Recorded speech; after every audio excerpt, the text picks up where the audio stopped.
Hey guys, and welcome to a new video on how to do. Today I will show you how to add the comment reply sticker to your TikTok without having to use an actual comment. For this, we want to open the website of Talk Comment. Here, TikTok comment generator. And here you can upload a profile picture of the comment that you want to create. Then a username, for example, hello, it's me. You can choose if the user should be verified or not. And of course, a comment. Here you can see the result of my created comment.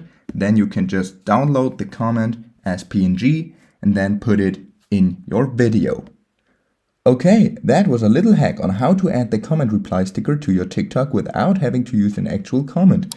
If you enjoyed the video, please like and subscribe to stay tuned for more how to do videos.